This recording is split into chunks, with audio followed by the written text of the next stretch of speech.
Hey guys, it's your guy in the chair here, and look, we're going to be switching up the gears a little bit today, talking fantasy football. You see the jersey. It's that time of the year. September is literally right around the corner. I'm probably going to be posting this on like September 1st or 2nd. But look, either way, fantasy football is here. I'm ready to talk about it. I'm very late to the conversation, so I'm so sorry about that. But this is the best way I can present to you all the information I can, just in over like a 2-video span. I'm also going to be talking about fantasy football throughout the, course of the season, but I wanted to give something out before you guys drafted. I'm already finished with 3 drafts and I got more to go, but essentially I just wanted to give you guys my thoughts on my fantasy football outlook, and hopefully you can take my advice. I'm not going to be butthurt if you don't, but if you end up in last place, don't say I didn't warn you.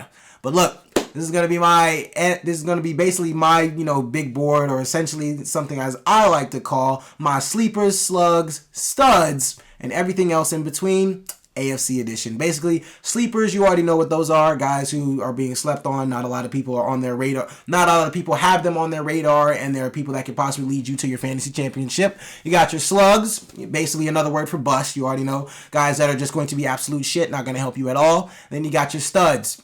Big dogs, A1s, round 1s, round 2s, the big dogs. And then we got everything in between. Basically, in between a stud and a sleeper is basically somebody that's just productive at that point. Consistent production. Yeah, that's what we want. We want consistent production. Between a sleeper and a slug is basically somebody that can either help your team or is going to absolutely drag your team through the mud. So I'm here to warn you about those players now. Let's get into it. Okay, so to kick things off, I'm going to start with a team that's probably going to get on my nerves for the next 8, 9, 10 years. I'm talking about the Cincinnati Bengals. Look, Jamar Chase, Joe Mixon, those are the studs of this team.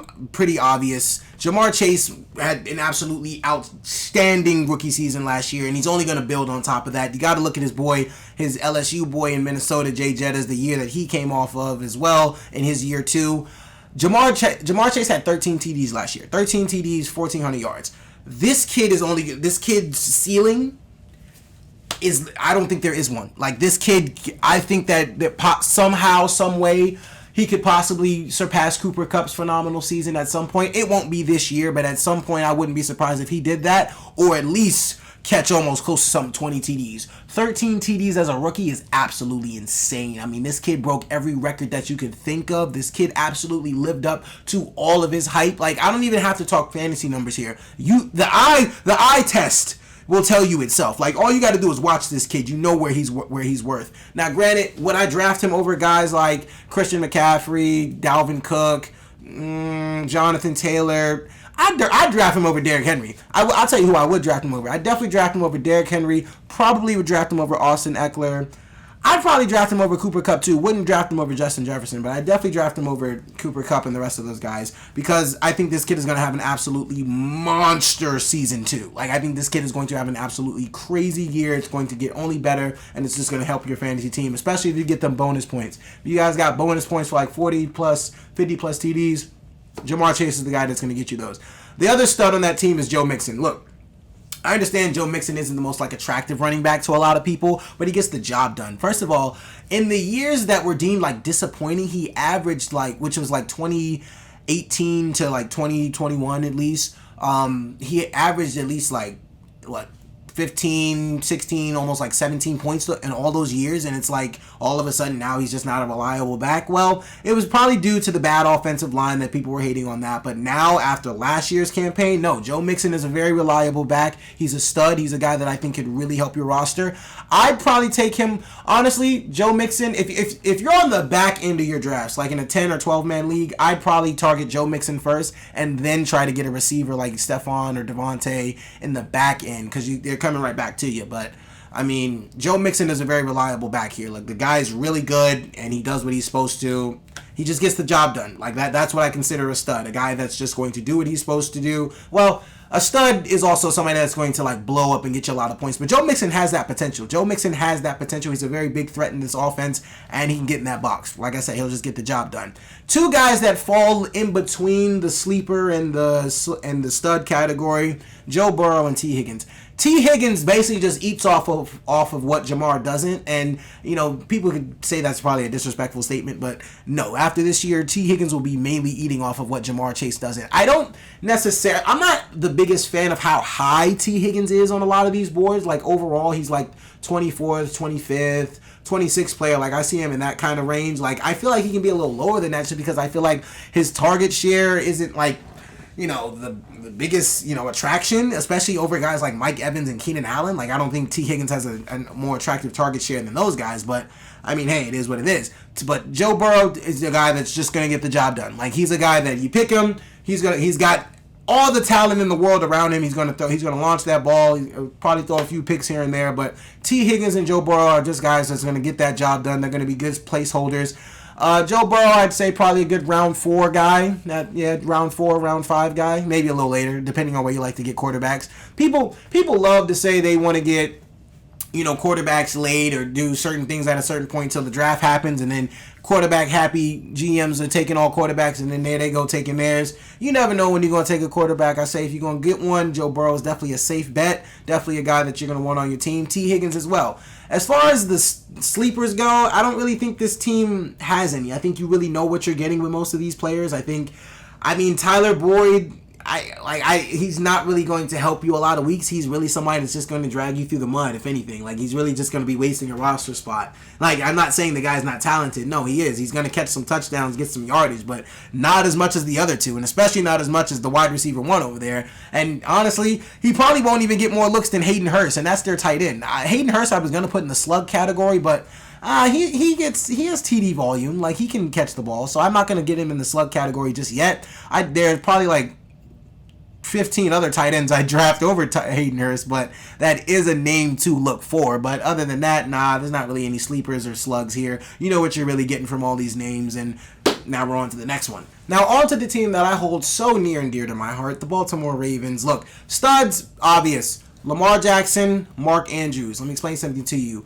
This connection, these two players themselves, it's gonna be there all year. That connection is absolutely unbreakable. There's nothing you can do to break that up. They're just too talented. They are too connected. They're on the same page. Those two are always looking for each other. Those two are like this. They are peas in a pod. They're locked in. They are always going to find one another. Lamar is always going to look for his boy Mark Andrews. Mark Andrews is a guy. If you are in like a 12-man league, I wouldn't even blame you for picking him in the second round unless he was if you're on the back end of that second round, not in the first end. In the first end, there's some talent up there. Alvin Kamara, DeAndre Swift. There's some guys up there that you definitely should grab. But Mark Andrews is the wide receiver one basically in Baltimore. Like that there's until Rashad Bateman, obviously he's going to be in the position out there of the wide receiver one. No, but like as far as I'm concerned, Mark Andrews is the wide receiver one in Baltimore. He's going to be catching majority of the target shares. He's going to eat the most off of Hollywood Brown's absence. But best believe, and this is where I get in my in-between category, Rashad Bateman is in that in-between category between a sleeper and a stud, because this kid, I believe, is going to be a stud. I think this kid is going to take over as the X. He's going to absolutely dominate this season, probably have his first 1,000-yard season. I'd probably say he catch maybe around maybe 9 or maybe 8 or 9 TDs. I say 8 or 9 TDs is a safe bet. I think Rashad Bateman, though, Hollywood Brown left 146 targets, so that's going to go somewhere. That's either going to go to Rashad Bateman, or, that's definitely going to Mark Andrews. Mark Andrews is definitely going to eat off that. Bateman is probably going to get leftovers of that, and then that's going to be spread out amongst the rest of these guys. J.K. Dobbins is a guy that essentially, I'm going to say this. As far as the early weeks go, like the first maybe 3 or 4 weeks in the season, Baltimore is really going to be monitoring his health, and they're going to be watching him. I don't think he's really going to get more than 20. I'd be surprised if he got more than 20 carries in the first 5 weeks of the season. I don't think he's really going to get that. I think they're going to ease him back into the offense. Now, is that saying he's not going to be effective? Absolutely not. No, J.K. Dobbins is going to be absolutely phenomenal this year. I just think he'll be more useful to you later down in the road than he is right now. If you're drafting him, you shouldn't be ashamed of drafting him. You shouldn't be upset. No. Play the long game with J.K. Dobbins, because by the end of the year, he's going to probably finish in the top 12 running backs, maybe top 10, who knows, in fantasy. But JK is a guy that you got to be patient with in the beginning. He's not really going to be out there much. Like, they're probably going to use Mike Davis. They literally just signed Kenyon Drake. They're probably going to use some other bodies. Gus Edwards comes back week 5. They're going to use some other bodies until they can really ease JK into this thing. But let me explain something to you. Once JK gets started, they're going to realize that's our guy, and he's going to be used for the rest of the season. It's just a matter of when that is. It'll probably come maybe after the Bengals game. Hell, that week 5 Sunday night Bengals game, it might happen that night. But in the first few weeks, I'd say, yeah, JK probably ain't going to do much for you. So if you make sure you draft some flex guys and be ready for, not much production there. Essentially, he might score a few touchdowns, but I just don't think he's going to be used as much as, we want him to be starting out. Afterwards, you're good. He's gonna dominate. He's gonna do good. Like I said, you got to give him at least like 5 or 6 weeks. As far as anybody else goes on this roster, we got what? Justin Tucker. He's in between because that's one of the best kickers. Oh, that's the best kicker in the league. Excuse myself. That is the best kicker in the league. Now, I will say this: as far as fantasy goes, me personally, I'm more of, I didn't talk about this in the Bengals portion of this video, but I'm more of a McPherson guy over Tucker, only because we love to go for it on 4th down. Like, Harbaugh has become this 4th down guru now. He just loves to call it all the time, and that really takes away from a lot of the points that Tucker could acclaim or accommodate. But no, McPherson, the Bengals literally put him out there every 4th down. They don't play that unless they really need to go for it for 4th down. No, McPherson is going to give you those points. That's why I'm kind of bigger on McPherson this year than Tucker, only because of the fact that the Ravens go for it so much on 4th down. They're both stud kickers. Those are the only stud kickers in the entire draft, but who's getting them in the...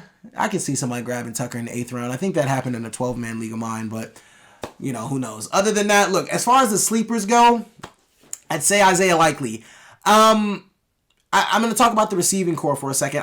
I mean, James Prochet could possibly be of help to somebody. I just don't really think with the way the Ravens play offense. I think these receivers are going to make a name for themselves, just not in the fantasy aspect. I think these guys are definitely going to put themselves on the map. Devin Duvernay, James Prochet, maybe Tylan Wallace. I'm not 100% sure on that one, but these guys are not fantasy names. As it stands right now, these guys are not fantasy names. Isaiah Likely, though, I think Isaiah Likely is going to be a big body for fantasy teams this year, especially towards the end of the season. I think Isaiah Likely is going to be a bigger part of this offense towards the end of the season. They're going to try to get him, accommodated with everything in the beginning, but I think by the end of the season, Isaiah Likely and Mark Andrews are going to be one of the best tight end duos in the league. They're going to be absolute just monsters. They're going to be impossible to stop. I'm very excited to see. Isaiah Likely was showing very promising strides, and let me explain something to you. That is a name. That is a guy you're going to want. That Lamar loves his tight ends. I think Likely is going to be another guy that he gets attached to pretty quickly, and I think he's going to be very beneficial to you. As far as slugs go on this team, look. I'm probably just gonna say the receiving core. I would not say any of these guys on the receiving core are guys that you need to be drafting on your teams. There's no reason. There's no reason for you to have a Ravens receiver on the team other than Rashad Bateman. If you're drafting anybody else, that means either you screwed yourself or you just have absolutely no idea what you're doing. All right, so we got the Buffalo Bills now. Like I said, previous 2 teams, studs should be pretty obvious. We got Josh Allen, Steph Diggs. Josh Allen, QB1 in fantasy this year. Me, am I really going to be targeting him? No, I'm going to tell you who my personal QB1 is this year. But Josh Allen is clearly in one of the best passing offenses in the league. This guy's going to be airing it out all season. It's a no-brainer. He's going to rack up all them points. Going to be probably the highest scoring quarterback in fantasy this year, or one of them, because like I said, there are other quarterbacks out there as well. We'll talk about them. But like I said, yeah, it's Josh Allen. Josh Allen, Steph Diggs is coming off of what a lot of people would say is a down year, but that's because the season before he absolutely went ballistic. Look, he led the team in red zone targets. I think he has at least 20 or something like that. Josh Allen is always looking for Steph Diggs in the red zone. These two are always on point. Look, as far as PPR goes, Steph Diggs is your guy. He's racking up receptions. There was a stat I saw that's very interesting to me, and I'm going to talk about the other receiver on their team in a second. Steph Diggs is projected to get 114 receptions and 1,200 something yards or something like that. And then the breakout star that everybody's going crazy over this year that I'm actually a very big fan of, Gabriel Davis. This guy was actually projected to get 70 something receptions with almost the same amount of yards, like 1,100 something. Like that should tell you to believe in the breakout. Like a lot of people are waiting on this guy to go absolutely insane. I am one of them. I think this guy is going to absolutely eat this year. Gabriel Davis. Am I calling him a stud? No. He's in between. He's going to be a breakout player, though. I think this guy, this is a guy you're going to want on your roster. Steph Diggs demands a lot of attention. And Gabe Davis, as you all saw in that Chiefs game last year in the playoffs, which is why that's a big reason why I think everybody's going crazy over him, is because of that Chiefs game. But towards the end of the season, he started picking up a lot of traction too. So it's like, you have no reason not to believe in this guy's breakout. Like, this guy is showing you everything he's trying to be. He's going to be a deep bomb threat. He's going to rack up all them bonus points. Gabe Davis is a guy I'm a very big fan of. Another guy who I think is just kind of like there just for productivity, Dawson Knox, when healthy. When Dawson Knox is healthy, I think he's actually a very underrated tight end. I think he's very, very good at his position. He just isn't always the healthiest, but I think there's a good connection there between him and Allen. I think he's just a very productive guy. That's what I think. Nothing crazy there. As far as the Slugs go, look, there's one guy on this team that I just think you should not touch at all. James Cook could be deemed as a sleeper too, but I think he'll be more value to you probably later in the season. I don't know how much of value he'll be starting out. Like, I think we have to really see what his role is in this offense. I think he's a better... Look, I'm just going to talk about the bum on this team. Devin Singletary. I'm saying something to you. Don't draft Devin Singletary. That guy sucks. I don't even need to pull up stats. Like, if you ever had Devin Singletary, I've never have, because his game has never been attractive to me at all. If you've ever had Devin Singletary on your team, you understand why you shouldn't have him. This guy is not going to do anything for you. He's not going to do you any good. He's just going to he's going to be a waste of a roster spot. He's just going to be sitting there doing absolutely nothing, like he does on the field out there. Just absolutely nothing. Like, do not draft Devin Singletary. There's no point. Like, I don't need to bring up stats. I don't need to bring up reasoning for that. Literally, just don't touch him. Like, do anything else. Just don't touch Devin Singletary. You will be fine. So next we have the LA Chargers. Look, plain and simple, just like the teams before. The studs here, Justin Herbert, Austin Eckler. Justin Herbert is my personal QB1. I'm going to say this. I don't know what it is about this kid's game that I love so much, man, but I have an addiction to Justin Herbert. I already have him on 2 of my rosters so far. 2 out of my 3 fantasy rosters that I've made so far, I have Justin Herbert on 2 of those teams, because this is a guy that I'm going to pick any chance I can get. I think this guy is going to have an absolutely monster season. I had him last year. Dude absolutely carried me on his back. Carried my team on his back for not a lot of games, but most games, man. This dude is an absolutely just... He's incredible. He's like, Justin Herbert is that. Justin Herbert is him. Like, it's as simple as that, man. Like, this kid airs it out all over the field, man. He's going to be tearing it up. This is a quarterback that you want. Once Josh Allen's name comes off the board, you better believe that Herbert is pretty close to next. Because, would I take Herbert over Allen? I would. But that's because I wouldn't really target Allen until, probably the 4th or 5th anyway. And that's normally where I can get Herbert, depending on the league that you're playing in. Austin Eckler, though. PPR monster. People are expecting his workload to kind of go down. Here's where I think I think that actually means. I just think he won't have 20 total TDs like he did last year. I don't necessarily think the Chargers are going to stop using him in any way. One, they don't have an established running back too, so it's not like anybody's really set to give him that rest. But I think Austin Eckler will kind of, dial it back a little bit from last year. But that does not mean this guy isn't going to be an absolute beast. He's in a PPR nightmare. Like, he eats up in the receiving yards. He eats up in the rushing yards, man. This dude is killing it in targets. I mean, this dude is all over the field. Like, Austin Eckler is a guy that you want on your roster. The Chargers use this guy all over the field. He's a Swiss Army knife. You need him. Do you need their receivers? Absolutely. They're not a part of the stud category. They're a part of the in-betweens. But Keenan Allen and Mike Williams. You know what you're getting from these two guys. You're getting reliable hands. You're getting a great route runner in Keenan Allen. And you're getting big, deep ball threat in Mike Williams, a contested catch guy. Look, these two had absolutely great seasons last year. Keenan Allen's the most consistent 1,000-yard receiver we have in the league. Other than, Mike Evans and other guys like that too. There's other consistencies, I know, guys, but, Keenan Allen is consistent. I just want to let you guys know he is a playmaker. He's going to get it done. And they have Justin Herbert. And as long as they have him throwing them the ball, these guys are going to be absolutely incredible to have on your fantasy rosters. I'm losing my words here because I've never done videos like this before. And it's taking me, this is new for me, guys, but I'm excited to be doing stuff like this. I want to do a lot more, get used to it. But anyway, back to the fantasy talk. there's not really any slugs or anybody on this team. I mean, look, as far as the sleeper goes, I think Josh Palmer is definitely a guy that you can look forward to, because he's definitely I don't know when, like, I feel like somebody would have to get hurt for him to have, like, real, true impact on your fantasy roster, but I don't know. Maybe you can luck out one week and, sub him in for a guy and he randomly catches, like, 2 90-yard touchdowns or something like that. Because he's catching all the deep routes. Like, Josh Palmer is catching all deep routes on this team. Like, the Chargers have a lot of target shares to go around. Keenan Allen, Mike Williams are going to take up a lot of that. But Josh Palmer is a guy that I would say keep your eyes on throughout the season, because he will be of use to you at some point. Maybe not in the beginning. Probably not in the beginning. But at some point this season, I believe Josh Palmer will be of use to you guys on your fantasy rosters. So that is a name to look out for. So we have Tyreek Hill, who's a stud. We have Jalen Waddle, upcoming stud. We have Mike Gesicki, a tight end who has been begging for somebody to turn him into a stud for years, but it just ain't happening. And now their quarterback is Tua Tagovailoa. And look, I'm going to be honest with you guys. I would draft Jalen Waddle. I wouldn't draft Tyreek Hill. I wouldn't draft Mike Gesicki. And look, it's not anything against those guys, because they are, like I said, those are very talented names. Those are very talented guys. Tyreek Hill I just don't trust Tua. I'm sorry. I just don't really trust Tua. Tyreek Hill is going to miss Pat Mahomes a lot more than Pat Mahomes is going to miss him. I can promise you that. Like, Tyreek Hill, you can tell yourself that this guy Tua can throw you darts all over the field, this, that, and the third. But once game time starts, you're going to be a frustrated brother, man. I'm telling you. Jalen Waddle, I would trust more, because I think he's going to eat up in the short game. Like, he's going to catch a lot more short balls, some cuts, some slants, things like that. Like, Tyreek Hill is really relying on this deep ball. I don't like Tua's deep ball. I ain't the biggest fan of Tua's deep ball.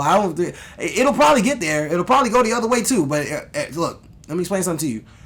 I don't have faith in Tua. And if you don't have faith if you don't have the faith in the quarterback that is throwing to these guys, why pick the guys? Tyreek Hill, I would trade him. If he was on your team, if you drafted Tyreek Hill, I would find a trade package for him immediately. There's somebody that'll take him. And look, am I saying Tyreek Hill is going to have a shitty season? No, not at all. I don't think he's going to have a shitty season. Just as far as fantasy goes, I don't think he finishes. This is a bold prediction. I don't think Tyreek Hill finishes in like the top.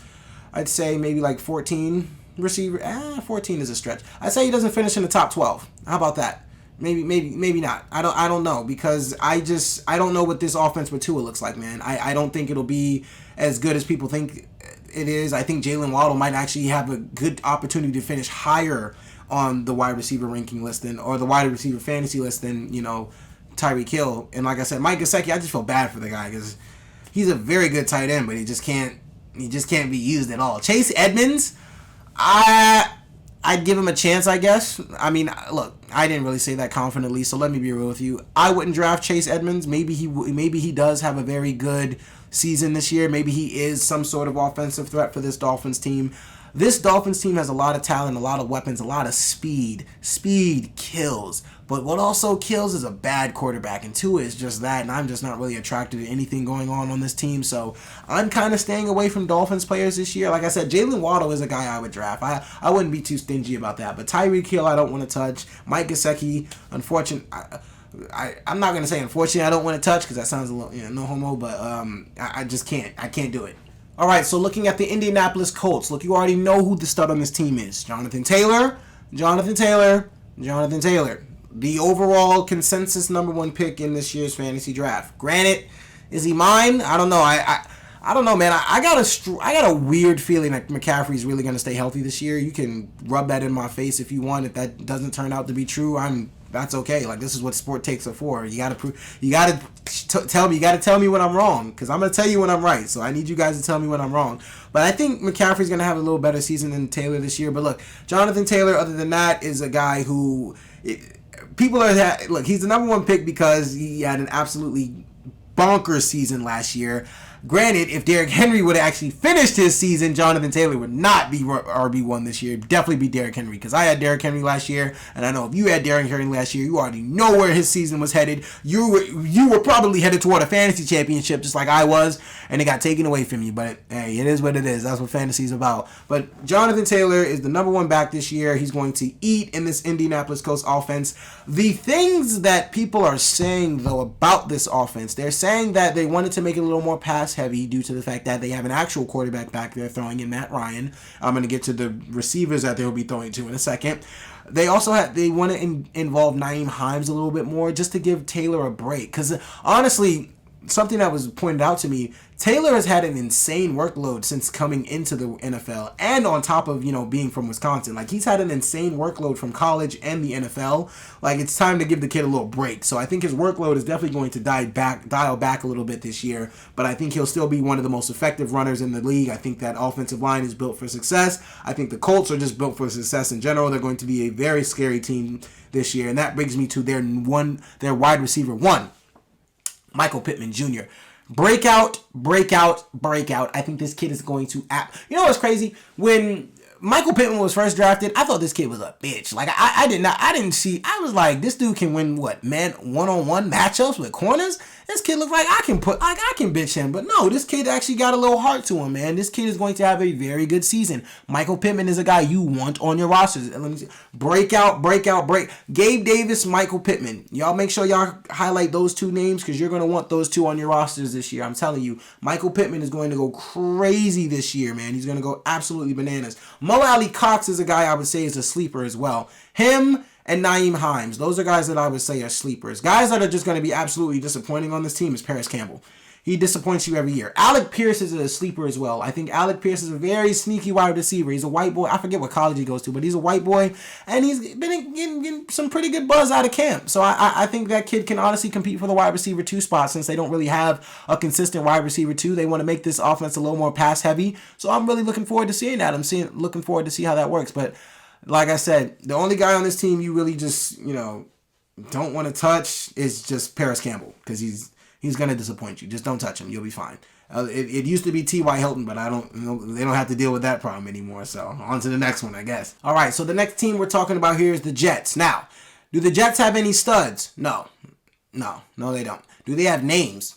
Yeah, they got some names. And here are their names. So they got Elijah Moore and Breece Hall. Those are guys that I think will be productive. Those are guys that I think can actually be of some sort of use to your roster. I think they're guys that can give you points. But here's my problem. Again, it's who's throwing to them. Joe Flacco, who I love very dearly, got Baltimore a Super Bowl MVP. Unforgettable. I'll never forget that.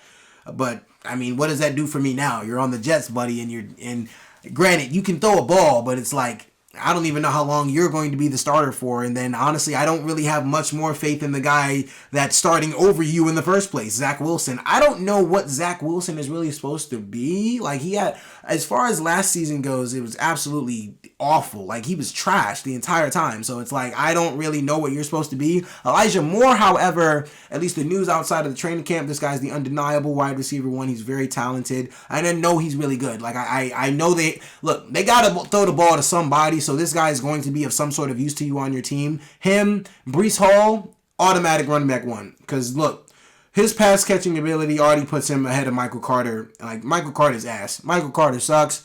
Michael Carter last year, after coming off his injury, only had like 14 touches and shared like 55% of snaps with Tevin Coleman. And even before his injury, he shared like a 60, a big percentage of snaps. Like it's like they never viewed him as a running back one. Breece Hall is clearly here to interview for that job. They basically gave him the job. They just need him to prove that he can keep the job, and then they're good to go. But I think Breece Hall, and another fun fact about Breece Hall, a rookie running back has finished top 15 at least, I think, the last like 10 years. So yeah, that's definitely something you're going to want to look at when considering Breece Hall, that a rookie running back has always finished in the top 15. Like, you gotta look at that, because that's definitely it's either going to be him or Dameon Pierce. You never know. But as far as the rest of this team goes, Garrett Wilson, I think he's a great he's Ohio State guy. He's talented, great receiver. Like I said, it really just depends on what Zach Wilson does and who he is. Because as far as PPR goes, like,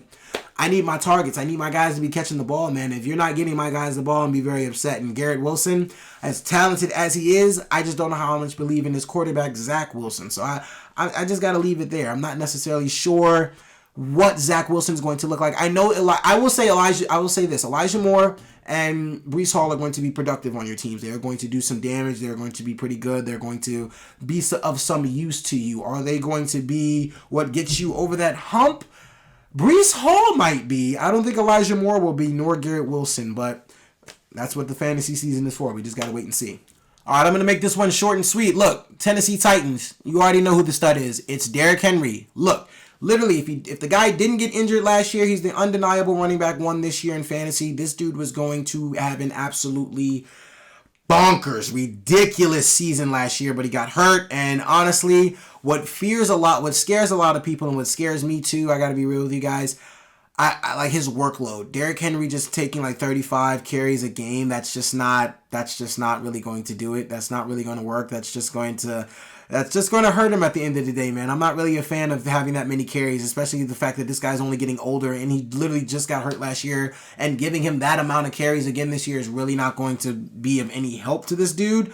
But, I mean, the Titans don't really have much else. Now, of course, you're talking about Robert Woods, Treylon Burks. I'll say this. I hate Ryan Tannehill. I'm not going to be biased in this take, but Robert Woods I could see being of some use to some teams. Like he's a very good receiver, very reliable guy. Treylon Burks is talented as well. It's just Tennessee's offense is just very generic and very bland. Like I said, they're giving Derrick Henry like 35 carries a game. So why do me personally, why do I even really want anybody else on his offense? Like, if I'm not getting Derrick Henry, who else do I really want? Like, Treylon Burks can be of use to you. I would really use him and Robert Woods as trade targets to get a bigger name or get you some actual help on your team. But I mean, hey, it is what it is. I don't know, man. But I just think their offense is not set to really be of use to you in fantasy unless you have Derrick Henry. And honestly, at that point, I'd say if you do draft Derrick Henry, please invest in some other running back help as well. A.J. Dillon, Kareem Hunt, some guys that are actually going to take less work or take the work off of their running back ones, because yours is probably going to get hurt. I don't know. You never want to wish injury on anybody, but just that amount of carries at that age and just like the amount of hits this guy takes, like, it scares me. It's hard to bring King Henry down. You know who King Henry is, but he's getting older, guys. I don't know. The King might not have much left in his tank. He's going to have a great season, like I said, because we all know that this dude was undeniably the running back one before he got hurt. Easily. He would have won me a fantasy championship. I'd be saying, honestly, if Derrick Henry didn't get hurt last year, I'd probably be saying having a whole different take about him, because I'd be holding a trophy saying this is the best player in the entire NFL. But just that kind of workload, be aware. Be cautious. Be cautious. Now, next is the team I absolutely despise, but they have a few good players, I guess. It's the Pittsburgh Steelers. Look, as far as studs go, Najee Harris. Now, this whole BS about his workload getting cut down or him not having as many volume touches as, last year because, Big Ben's not there just to do the dump down, I do believe in it halfway. Not even really halfway. I believe in that maybe like 40%, because it does make sense that Ben's not there. They're not going to be dumping it down as much anymore, which does make sense. But let me explain something to you. Mike Tomlin has never had a record below 500, and if he wants to continue to keep that streak going, Najee Harris is how he wins games on offense. Look, I don't know when Kenny Pickett is going to start, but a lot of people like his swagger. Like, he has, like, I guess he has like some sort of like, cockiness to him that people like, and I guess anytime a white boy shows some cockiness, people think, he's that. But I guess we have to wait and see, Mr. Pickett, Mr. Small Hands.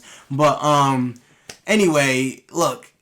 I'm not really feeding into all this. Najee's workload isn't going to be as good as it was before or last year. Look, I think as long as Tomlin wants to win, he's got to go through this guy. He's got to go through Najee Harris, and he's got to go through Deontay Johnson. Deontay Johnson is a very good receiver. You got one thing that I would say pay attention to the most in Deontay Johnson's stat line is the targets, because they're always looking for him. In a PPR league, that is a guy you want. He is a high volume guy who's always he's always being looked at. And with Mason Rudolph, the quarterback room of Mason Rudolph, Mitchell Trubisky, and Kenny Pickett, I think they're either really just going to have to be looking Deontay's way most of the time, because I'm not sure they're going to be able to get it to any of the other guys. But as far as sleepers go, George Pickens. I hate this about the Steelers, but it's an undeniable fact. They are able to develop wide receivers. George Pickens is going to be another one of those receivers. The NBA young boy of the NFL. And Lord, let me explain something to you. I am terrified. This guy is actually going to be pretty decent. I think he's going to finish as the wide receiver 2 above Claypool. I think he's going to get more looks than Claypool by the end of the year, be a lot more popular. Another sleeper tight end I'd say is Freiermuth. I think that, look, I can't stand the Steelers, but when there's talent on the field like TJ Watt or Najee Harris or Antonio Brown or Le'Veon Bell, guys like that. Like it's undeniable. Freiermuth is a guy who I think is a very talented tight end. I think he's a big red zone target. He's going to be a big threat this year, a tight end that you're definitely going to want on your team. But other than that, like Chase Claypool, stay away from him. That's really about it. Like there's not really anybody. It's just Chase Claypool, a guy who deems he's a top 3 wide receiver. That guy is full of crap. Chase Claypool just needs help. Now he just needs to be checked into rehab because I don't know what type of drugs that boy ain't never been top 3, boy. You crazy. I don't know what's wrong with you. Now, as far as the Kansas City Chiefs go, look, you already know who the studs are. Mahomes is a stud. Kelsey is a stud. But we're talking about fantasy aspects here now. So let me dial it back a little bit. Kelsey's still, top tier tight end target. Draft him at the end of round 1, maybe start of round 2. Who knows? Because Kelsey's going to be eating them targets up. Mahomes still got his guy. He's missing Hill. Like I said, Tyreek Hill is going to miss Patrick Mahomes a lot more than Patrick Mahomes is going to miss him. That is a fact. But I'll say this. The wide receiver group here, other than Juju Smith-Schuster, I put under the category of he got to throw to somebody, right? Like that's where I'm putting Juju. Juju is in a category of his own. Juju is in the category of Mahomes got to throw to somebody. I think Juju is going to be the clear wide receiver 1 in this room over Marquez Valdez-Scantling, Mecole Hardman, Sky Moore. I think at some point Sky Moore will be that deep threat that they need, like to open up the offense a lot more. I think Sky Moore will show flashes of that in the beginning, but I think he'll be a little more consistent of it at the end. But look, at the end of the day, Patrick Mahomes is still a top-tier talent in the NFL. He is going to air the ball out. They are going to, because look, they don't have a choice. They don't have a run game. Clyde Edwards-Helaire is ass. This is a whole other video, but if the Chiefs even want to be competitive this year, they're going to have to do something about that run game. They're going to have to get a little better back there. But Edwards-Helaire is ass. I would not draft him as a fantasy running back. Would I draft Juju Smith-Schuster? Absolutely. I already did draft Juju Smith-Schuster. I think he is actually going to have a pretty decent season this year. The season that we expected him to have after AB left, I think he'll have something close to that. I don't think he'll have exactly that because he was absolutely ass that season. But I think as far as the good thing goes, like the season that we all thought he was going to have, like in the good sense, not the season he actually had, the season that we think he was going to have, I think he'll be something close to that playing with Mahomes. He's playing with Patrick Mahomes. Like, this is one of the best talents in the NFL. Mahomes can throw it and get it anywhere. Juju has reliable enough hands. And I'll say this, he's better than guys like DeMarcus Robinson, Byron Pringle last year, and Mahomes is getting the ball to them. So I know he can get the ball to Juju Smith-Schuster. As far as Edwards-Helaire, don't touch it. The Chiefs running backs room, I would all put in the slug category. There's a rookie running back they have, Isaiah Pacheco or something like that. I think he's supposed to be a name. Like I said, there's only one running back that normally ends in the top 15. I wouldn't bank on it being him, so I wouldn't even touch a Chiefs running back at this point. Look, you got Mahomes, who I would honestly take probably... I would take Mahomes after quite a few quarterbacks this year, guys. I would take Mahomes probably after Josh Allen. I take him, and this is only fantasy standpoint, so nobody be in my comments saying, you think this person is better than... No, fantasy standpoint, fantasy makes a difference. So, I take Josh Allen, Justin Herbert, Kyler Murray, Jalen Hurts, Lamar Jackson, all over Patty Mahomes this year. Yeah, I said it. In a fantasy aspect. In the real life aspect, you think I'd take Kyler Murray and Jalen Hurts? I'd take Lamar because he's my personal favorite, but I mean, yeah, Patty Mahomes is still better than Lamar too, so that it hurts to say, but it's okay. It's okay. You got to be truthful about it, but that is Kansas City's team. So, I mean, look, we'll see what we're working with. But there's a lot of question marks out there on the field. The only reliable guys that I believe in is Patrick Mahomes, Travis Kelce, and Juju Smith-Schuster. Other than that, I don't know what to do with the rest of this roster. All right, so the next team up, we got the Las Vegas Raiders. There's one guy on this team that everybody is looking forward to watching, me included. That's the stud himself, Davante Adams. This guy has been him for the past however many seasons he's been in the league, and this guy has just been eating it up with Aaron Rodgers. Now he is in black and gray or whatever the hell the Raiders colors are. He's in the Raiders uniform now, and I'll say this, as much of a stud as this guy is, I would tread, or not tread softly, but I tread carefully, or at least pay attention to the fact that he is moving from the receiving room, such as, guys like Allen Lazard, Valdez-Scantling and Robert Tonyan. He's moving from that sort of receiving room to guys like Hunter Renfrow and Darren Waller. So he's moving into a receiving room with a lot more talent. So I wouldn't necessarily expect his numbers to be where they were, but his numbers were absolutely exceptional. So I mean, those numbers are kind of hard to compete with every year. Somehow he did it, but that's because he's working with Aaron Rodgers. So Davante Adams' situation, he's moving from subpar receivers to good ones. And he's moving from an absolutely masterclass at quarterback to a guy that can get... Derek Carr is a good quarterback. I'll say that. He's definitely a guy who can put the numbers up. Derek Carr honestly finished with like 4,000 passing yards last season. Like, he can definitely air it out. Derek Carr can get the ball there. He had one season a few years back where he was absolutely killing it up until the point where he got injured. But Derek Carr has flashes of greatness in him, and Davante Adams is definitely going to bring that out. I think Davante Adams and Derek Carr will honestly force their chemistry a little bit in the beginning. Like, they're going to try to make that work. Like, Derek Carr wants to get Davante Adams involved. I think Derek Carr is really going to try to make that his new guy. But I would definitely still keep an eye on Hunter Renfrow, because I would consider him a sleeper, just because, like, he's definitely still going to eat up a lot of that short game. He's going to eat up a lot of those short yards, do a lot of stuff, probably, jet sweeps in the backfield. Hunter Renfrow is still going to be used a lot all over the field. Darren Waller is going to be used all over the field. This offense, I feel like, is just going to be electrifying. The only unelectrifying part that I'm just going to pull the plug on right now, Josh Jacobs.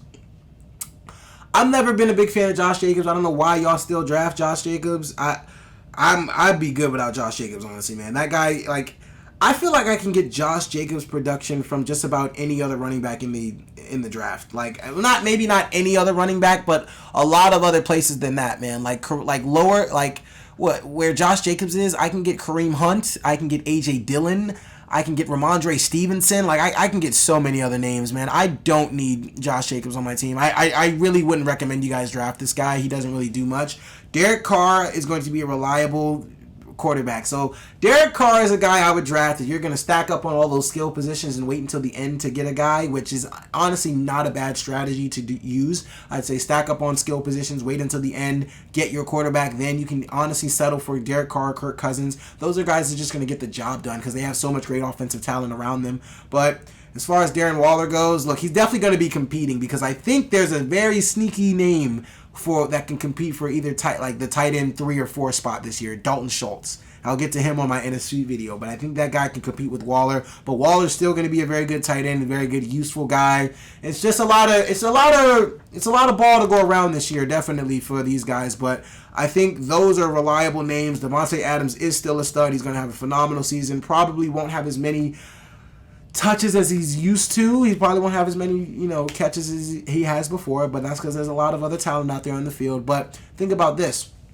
Derek Carr was using subpar guys. Like, he had Hunter Renfrow, Darren Waller, and then any other receiver after that was kind of subpar. Now he's got Davante Adams. Derek Carr will probably throw for 5,000 yards this year. Who knows? I think he's in for a pretty big season as well. It's going to be some good stuff for the Raiders, but I just say be aware of, don't be surprised if, Davante doesn't have as many touches as before. But either way, the production is still there. He's still him. So the Jacksonville Jaguars are looking to bounce back after the sideshow attraction that Urban Meyer had them looking like last year. And look, I'll say this. There are no studs on the team, but Travis Etienne, I believe, will be a stud. I think he will definitely, make his mark this year in the season. I think this guy is going to be all over the run game, all over the pass game. Look, people are talking about, he's sharing reps with James Robinson, all this stuff, yada, yada, yada. Let me explain something to you. No, they drafted Travis Etienne high last year, bro. Whether or not it could start out 50-50, that's cool. It could end up like the situation last year where it's like, Melvin Gordon and Javonte Adams are really Javonte Williams. Melvin Gordon and Javonte Williams are really sharing a lot of the workload all year, and then bam, Javonte Williams just becomes the guy. Travis Etienne is the guy on this team. He will be the guy all season. James Robinson is his backup. Keyword, backup. It's not 50-50 snaps. I don't care what y'all, I don't care. I promise you, Travis Etienne is going to be used a lot more than James Robinson this year. That is going to be the guy. Another guy I think is going to actually be very useful to you, a guy that, pretty sneaky receiver, I call him, Christian Kirk. A guy that, he was the first receiver this year to get his new contract. And I would say there's been a nice little trend of, receivers who get new contracts on new teams, having pretty decent seasons in those first year. But Kenny Galladay smacked that stat in the face because he absolutely just shitted the bed last year by not catching a touchdown. But that's all right. It's the New York Giants, so it's just whatever at that point. But Christian Kirk is a guy who I think will be a reliable receiver this year. I think Trevor Lawrence will be a lot better than he was last year. Like I said, it wasn't even his fault. Last year, I just felt bad for Trevor Lawrence because he was playing with Urban Meyer. Like Urban Meyer just completely wasted everyone's time. Like was just doing absolutely nothing to do anything useful on that field, and now this year they actually got some decent coaching in there. So this year I think will be actually very productive for Trevor Lawrence. The only receivers like I said, I'm only really big on Evan Ingram is cool. I wouldn't really draft him as a tight end. The only names I'm big on the Jaguars is Travis Etienne, Christian Kirk. And honestly, like I said, if you're going for that strategy where you're going to draft all skilled players, Trevor Lawrence ain't a bad name to look at. There probably are better names there, like Kirk Cousins or Derek Carr, but it's not a bad name to look at. It's something to decide on. Another new look team that's looking to make some noise this year. Look, we're looking at the Denver Broncos. As far as the studs go, I'm going to say he hasn't done anything yet to earn the name of a stud, but I think like by the end of this season it'll kind of be undeniable there. So I'm just gonna call him a stud now. Javonte Williams, and I'm gonna say I'm gonna add Cortland Sutton to the everything else category or the anything else category because I can't necessarily use stud because I don't want to just use that word freely. Stud really means the big dogs are the big dogs, and Javonte Williams is a big dog. This dude breaks tackles. This dude is all over the field. I mean, look, man, this guy is just absolutely incredible, man. Williams finished 13 in touches last year at averaged 14.6 points a game. The last I remember this pivotally because I dropped Javonte Williams 2 weeks before the playoffs started, and I regret that so much. But this dude absolutely, it was maybe 3 or 4 weeks before, but Javonte Williams absolutely just murdered the last 6 weeks of the season, man. I mean, that dude just went crazy, and he's going to do it all again this year. Russell Wilson is going to have a lot more talent around him this year, I believe. I think he has a better receiving core. Tyler Lockett is phenomenal. DK Metcalf, I feel like, is a little overhyped, but I feel like he has a great receiving core this year. I think, the game manager that Russell likes to be sometimes, he's really going to get Javonte involved, and he's going to be able to. Javonte's just going to have a monster season this year, man. I think Javonte's going to go crazy. Now, look, that's another guy that people are saying is sharing a lot of snaps with Melvin Gordon. I wouldn't really bank on that news. Look, Javonte Williams, like I said, last year, that guy killed it last year in the last 6 games. Whatever those flashes that he showed in the last 6 games last year, expect that to continue from week 1 on to the last week of this season because that guy is going to be killing it. As far as Cortland Sutton goes, I think him and Russell Wilson are going to have a dynamic connection. Normally, receivers who get their big name quarterback or, vice versa, receivers that go to a new team with a quarterback, they get phenomenal first seasons, and you got 2 guys doing that this year, or probably more than 2. But AJ Brown and Cortland Sutton are the 2 that stand out to me, where they got new quarterbacks to mess with, and they're going to have big seasons this year. Cortland Sutton is definitely going to be a connection or a guy that you're going to want on your fantasy team. I think he is a breakout star this year as long as he stays healthy. Jerry Jeudy as a guy I feel like is going to have a very good season as well. I feel like a lot of guys aren't really giving him the respect he deserves. Just because Cortland Sutton is there, they really are hyping this Cortland Sutton and Russell Wilson connection, but I feel like there's going to be a little something there between him and Jeudy as well. As far as anything else, I mean, KJ Hamler, I don't really think he's going to be KJ Hamler is. I don't know. Tim Patrick is out, so it's maybe. Now, Tim Patrick, I was going to say, that guy, that would have been a sleeper. That would have been an obvious sleeper for me, but I don't know. I just don't feel like there's not, I know there's talent there, I just don't feel like there's not enough buzz to give him fantasy value anywhere. I just don't feel like, I don't know, maybe he's got to show me something, but I mean, other than that, look, you got Russell Wilson. Russell Wilson ain't going to be QB 7 or anything like that. No, actually, he might be QB 7. That was a terrible take. He might be QB 7, but he's definitely not, top 5 for me at least. There's other QBs that I'd rather take too, in fantasy, but I mean, Russell Wilson is definitely a guy that's going to get the job done, going to get you, everything you need to. There are other guys that you're going to want. If you're going with Russell Wilson as your QB, you're definitely going to want to stack up on those skill positions to make sure you're good in some places. But Russell Wilson still got plenty of juice left in the tank. Let's ride Broncos County. I'm excited to see him play. And that's the Broncos analysis. As far as the Houston Texans go, look, there are two names that you just need. The only two names that you need to know, really. I'm going to get you acquainted with a third name, but you can take that with a grain of salt. Brandon Cooks is absolutely a receiver you need. He's he's a reliable 1,000-yard receiving guy. Look, he's had 1,000 yards with the last 5 years or so, and he did it last year playing with David Mills. Like, who the hell is David Mills? That guy, well, honestly, he ain't look too bad because him and Cooks obviously had something going on there. But clearly, look, Cooks is a reliable guy. He surprises me. He absolutely shocked me last year, still being the consistent guy he was with playing with a guy named David Mills. David Mills looked like a giant worker. No, I didn't think this guy was going to do anything special, man. But no, him and Cooks have a connection there. They had a whole offseason this year. And Cooks is definitely a guy that I'd still call a very reliable receiver, a guy that you definitely want to target. He's definitely, Brandon Cooks is not a name to sleep on. I think that is a guy you are definitely going to want to see on your roster this year. A name you're definitely going to want to target probably in the 5th or 6th round.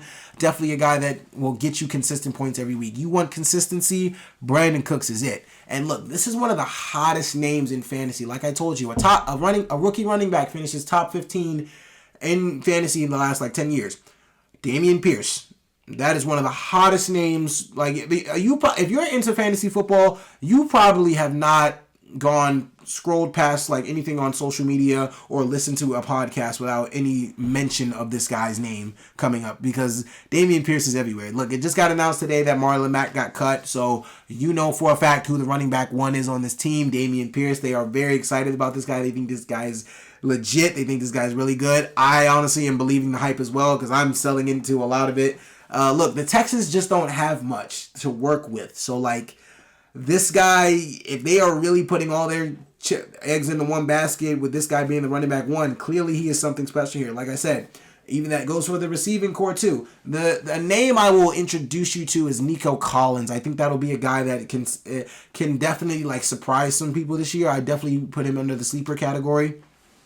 But as far as anything else, the Texans just don't really have much to work with here. So Brandon Cooks, whatever reliable weapons they have, which is Brandon Cooks, and the new guy that they are all bragging about, Dameon Pierce, and like I said, the only other wide receiver who I think has reliable hands on the team, Nico Collins. Those are three names that I would definitely consider, three names that I'd definitely pick up, and three names that could possibly win you a fantasy championship this year. More so the first two than Nico Collins. Dameon Pierce, mark my words, is definitely going to win some guys some fantasy championships this year. Definitely. Brandon Cooks will probably get you to the dance, but Dameon Pierce is probably going to win it. Next up, we have the New England Patriots. Look, there's no studs here. Their offense is very bland. It's not very fantasy. It's not fantasy attractive at all. It's an offense that you really... all we can rely on is the running back. All we can rely on is the running backs. Mac Jones is very good. As far as football goes, look, very good players on the team. But the only people I can rely on at this point in time is the running backs. That's Damien Harris. And honestly, I like Ramondre Stevenson a lot more than I do Damien Harris. I think Ramondre is going to be used in the pass game a lot more. And also, it was rumored that Ramondre has been used a lot more in their 2-minute drills. So, that's something to take, in practice, that's something to take note of. So, Ramondre Stevenson is definitely a sleeper running back that's going to win you guys a lot of championships, or essentially get you guys a lot of powerhouse rosters, man. You got to look out for those. Damien Harris is a good name as well. With 20, look, the guy had 20 TDs last year? Absolute monster, absolute beast. But, it's just hard to replicate that kind of production on a year-to-year basis. But the Patriots might find a way to do it. But I do think Ramondre Stevenson is a guy that will definitely take a big leap forward this year. I think he was a rookie last year, so he's definitely going to take a bigger leap forward this year. I think that's other than that, Devontae Parker's a name to look at, definitely, because Mac Jones got to throw it somewhere on the field.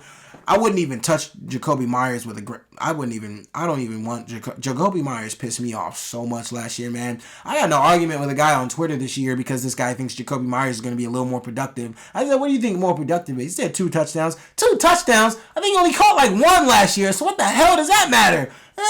What? Productive? Well, no, I think he caught 2 touchdowns last year. So that's not production at all. It's doing the same damn thing. And Jacoby Myers just makes me upset, man. He just makes me real mad. Hopefully he can find the end zone because I think there's talent there. But Devontae Parker is definitely a name to look at. But other than that, the Patriots offense is just not really a fantasy attraction. It's not somewhere you really want to get your players from unless you're looking at the running backs. You don't even want Mac Jones for real as your fantasy quarterback, because like this dude is literally a game manager. Like he's literally he's doing whatever Bill is telling him to do, and like when he makes his throws, he can make them throws. I won't lie to you, but it's just not anything you need for fantasy purposes. Now, what's last and definitely what's least is the Cleveland Browns. Look, man. Deshaun Watson is suspended for 11 games. You got the only stud on this. Stud, of course, is Nick Chubb. You know, that guy, fantasy value through the roof.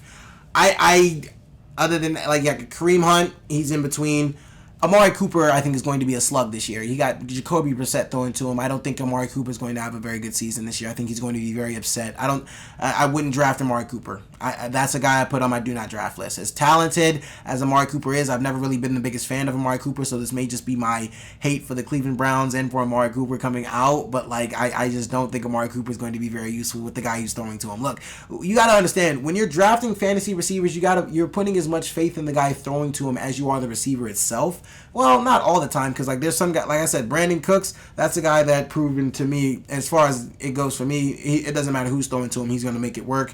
But there are other, like you're just putting faith in whoever's throwing them the ball. I don't really have much faith in Jacoby Brissett. Who does? I can't name a lot of people, so like I don't know what's going to happen there. Kareem Hunt, I will say, has potential to possibly end, maybe not higher than Chubb, but at least they're going to be competing all year, at least battling, because Hunt is out with something to prove this year. Either that, he's going to be very nonchalant because he didn't get his contract extension and they just halted talks. So I'm not really sure what that's going to look like. But I think Hunt and Chubb are the best.